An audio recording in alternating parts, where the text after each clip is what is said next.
Recovering from domestic abuse. Is it possible? Spousal abuse is devastating in every aspect. It creates deep wounds in the abuser, abused, and anyone that's within any close proximity to the experience. As a child, I not only witnessed my mother being abused by my father, but I too was severely abused. The violence created survival instincts so intense it carried throughout all my adult life.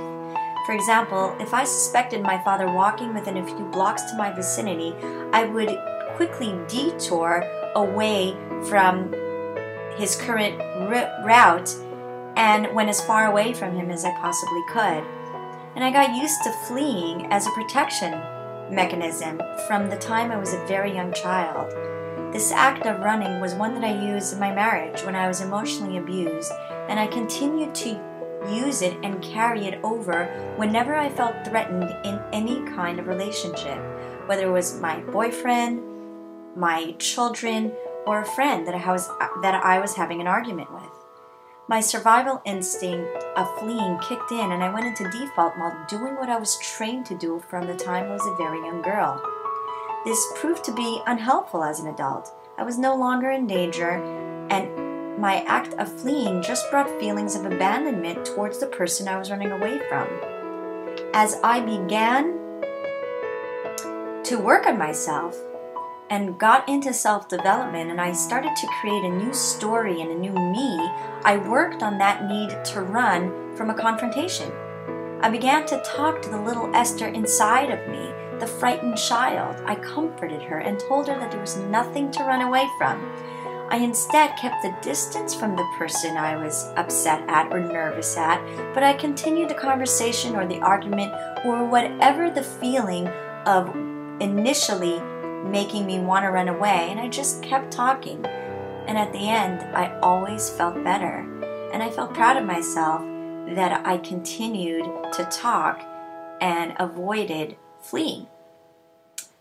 Throughout my healing, I also noticed other habits I formed from the years of mental abuse that I endured during my marriage.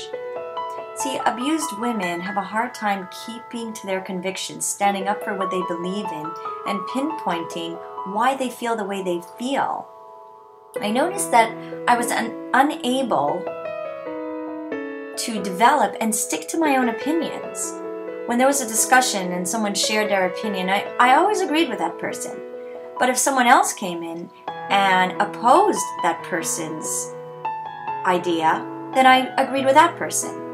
If someone asked me why I think the way I do or why I feel the way I do, I was unable to give them an answer. And this came from years of being told how to think, how to feel, what was right and wrong, and how selfish I was no matter what I said, felt, or acted as.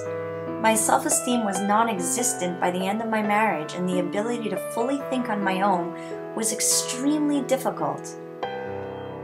It was only when I separated myself from my abusers that I was able to begin to heal.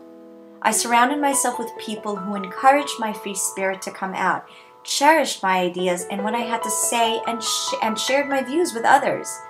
This constant positive reinforcement helped me slip off the veil of victimhood and low confidence. You see, my story and my pain became my salvation.